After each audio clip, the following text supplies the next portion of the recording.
mabuting pamamahala ay gumaganap ng isang mahalagang papel sa paghubog ng isang magkakaugnay at umuunlad na komunidad. Tinitiyak nito na ang mga mapagkukunan ng komunidad ay epektibong pinamamahalaan, ang mga patakaran ay malinaw at patas, at ang mga proseso ng paggawa ng desisyon ay mahalaga sa paghubog ng nagkakaisa at muunlad na pamayanan.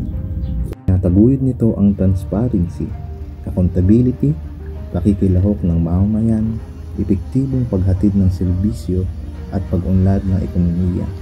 Sa isang lalawigan sa probinsya ng Romblon, matatagpuan ang bayan ng Odjongan. Isang organisado, tahimik at masasabi nating maunlad. Napakahalaga talaga ng komunikasyon at relasyon ng LGU at mga nasasakupan nito. Gaya nito sa Odjongan, wala pa dati yung OCC, tsaka itong food court, yung natawag na food court, wala pa dati yan. Kaya masabi natin na sobrang halaga talaga. Ngayon kasi dito is merong event mamayang gabi sa Odjongan, which is yung for Christmas niya. Kaya marami tayo nakikita dito ng mga mini store. Lapit tayo dito sa mga mini store. Itong mga mini store na to is isa sa mga pinagkukunan ng budget ng LGU na makikita natin sa Article 10, Section 5 to Section 7, which is the fiscal autonomy and local autonomy. Isa ito sa mga pinanggagalingan ng pondo ng local government upang mas mapalago pa ang isang bayan. Kasi sa ngayon kasi ang Odjongan ay nasa first class na and malapit na tayong wishing tayo na mas lapit na tayong maging city. Ngunit kulang pa tayo sa populasyon. Malaki ang epekto ng LGU sa Pilipinas sa pag-unlad ng mga munisipalidad sa pamamagitan ng kanilang pamamahala, pagbibigay sa serbisyo at mga hakbang pang-ekonomiya. Halina't samahan niyo kami sa opisinang pambatasan upang makapanayam ang miyembro ng Sangguniang Bayan na isa sa mga dahilan sa pag-unlad ng bayan ng Odjongan. Magandang hapon po sa lahat. Nandito kami ngayon sa Legislative Office upang makapanayam ang isa sa mga Sangguniang Bayan member na si Honorable Rickmel Palquesa. At kaya ano pang inaantay natin? Tara, samahan nyo kami!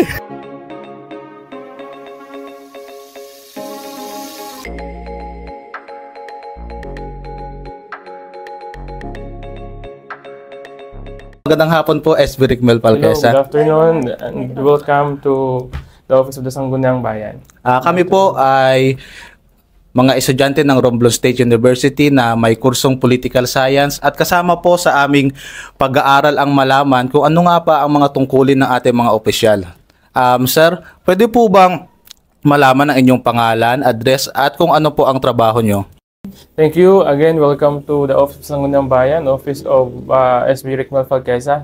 So again, my name is Rickmel Palquesa from Barangay Mayha, Odjongan, Romblon, currently working in our municipality as Sangguniang Bayan members. So our main function is to legislate laws, policies, and ordinances to be implemented by our Chief Executive.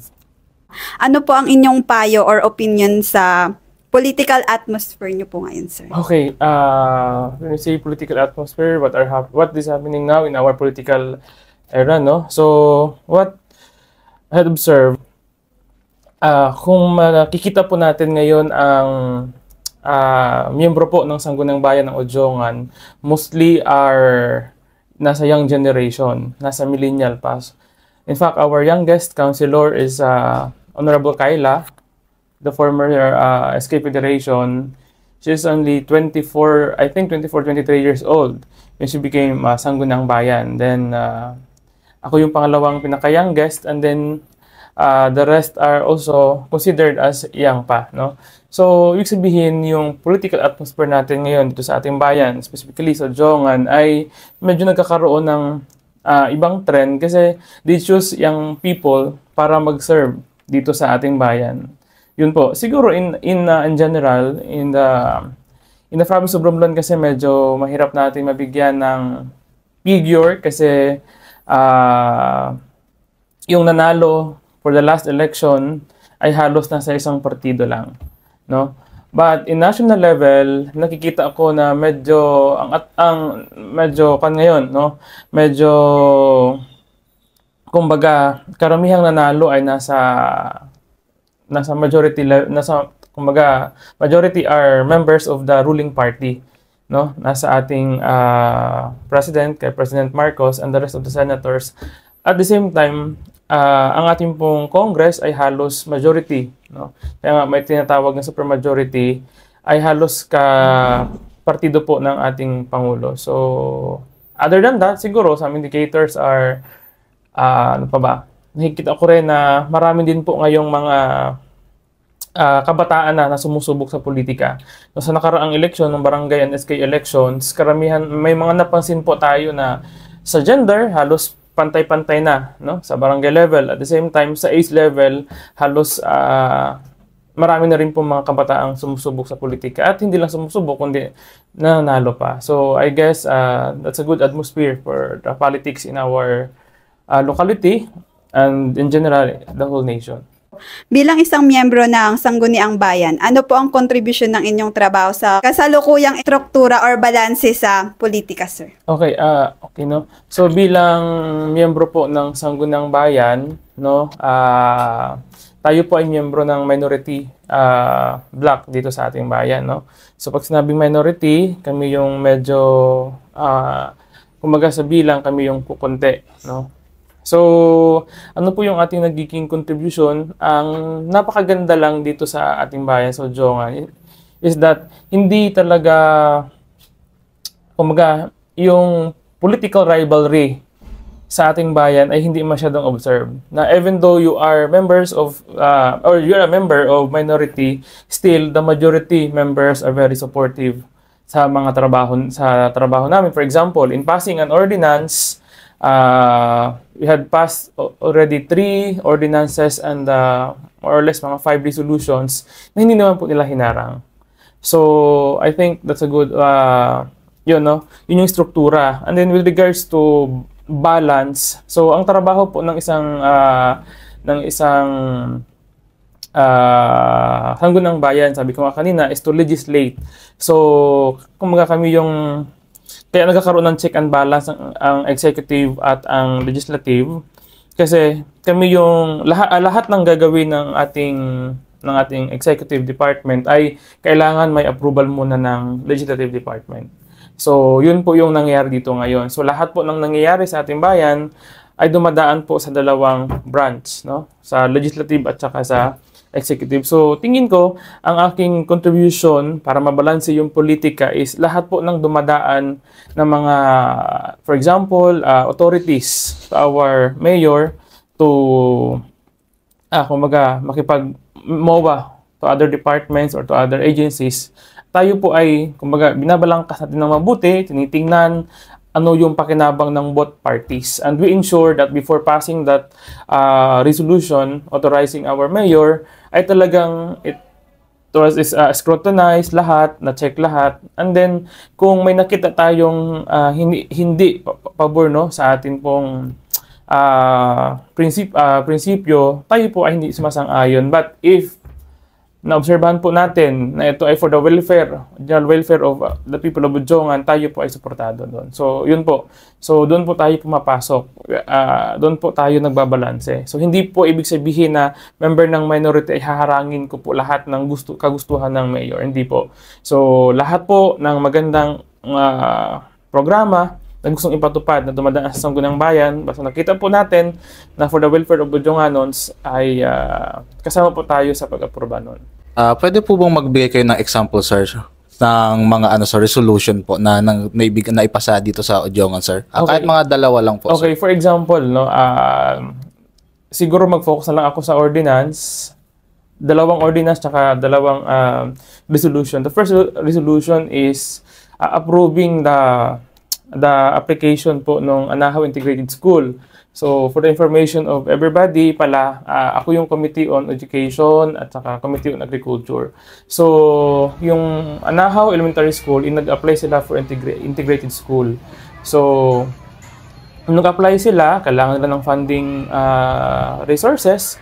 So, nilatag po natin yon, inalam po natin yung kanilang problem. Nung malaman po natin na kaya naman po ng ating government, so na-approve po natin sa Sangguniang Bayan yung kanilang request to convert Anahaw Elementary School into Anahaw Integrated School. Anong pinagkaiba noon? Pag Anahaw Elementary School, ang kaya mo lang i-offer is from elementary, no, kinder to grade 6. Pag integrated po, pwede na po sila mag-offer ng high school. So nag-o-offer na po sila ngayon ng high school sa Anahaw Elementary. So that's the other resolution is yung kakaroon din po ng additional tawag ito level ng Mayha National High School, no, kung saan sila po ngayon ay mayroon ng mga tawag ito, mayroon na po silang senior high. So previously ang in-offer lang po nila ay first grade 7 to grade 10. So lahat po yun sinuportahan po natin. So that's two resolutions. For the other ordinance naman, kapapasa lang po nung declaring May as Farmers and Fisher Folks Weeks, no? So kung saan nagkaroon din po tayo ng konting tawag nito, agam-agam na baka mamaya harangin po ng majority, pero hindi po 'yun nangyari. So ibig sabihin talagang very supportive yung majority. And then the other ordinance is yung pong pag-aaral sa presyo ng baboy, manok, at baka dito po sa ating bayan, because some of our hog raisers, yung ating mga tawag nito, meat vendors, ay nag-claim more sila kung pwedeng ma-increase yung prices. No, both live and meat. So nung nakita po natin na pwede po talagang itaas, so inaksyonan po natin, and we are very happy naman na lalabas lang yung approval ng Sangguniang Panlalawigan. But by the way pala, no, just to give you some background, paano ma-approve yung isang ordinance, no? The same level na ginagawa po sa Congress, nagkakaroon ng first reading, second reading, and then committee meeting, public hearings, and then third reading. Upon approval sa third reading, i-submit po natin yan sa Office of the Mayor, no? And then kapag wala pong makitang problema yung ating mayor, aprobahan niya po ito, pero pag may makita, ibebeto niya po ito.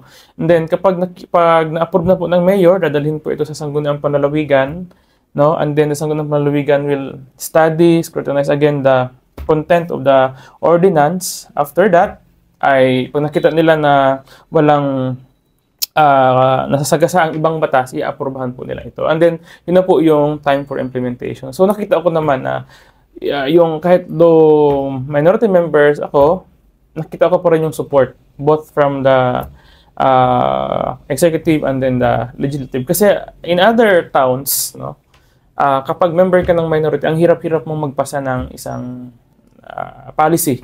But in our municipality in Udjongan, talagang walang problema po doon sa ganung bagay. So yun po. Paano mo po nakikita ang politika o gobyerno ngayon kaugnay ng iyong trabaho bilang isang public servant?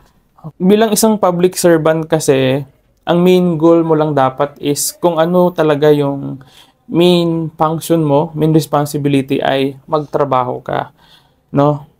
So in my part as legislator, as committee chair for education and agriculture, dapat maghanap ako ng mga policies na isusulong para ma-improve yung education and agriculture in our municipality. Especially, the challenge now is the prices of agricultural products are increasing. Meron po tayong problem sa literacy, no? Kasi marami tayong mga kababayan na marunong magbasa but medyo nahihirapan sila mag-intindi. So, yun. Tinitingnan po natin yung mga bagay na yon, kung paano po tayo makakatulong bilang isang public servant. And with that, siguro, marami pong mga young generation pa, no, ang gustong sumunod sa pagtahak sa politika kapag nakikita po nila na mayroon pong naiaambag yung mga politiko sa ating gobyerno, na hindi ka lang masabi na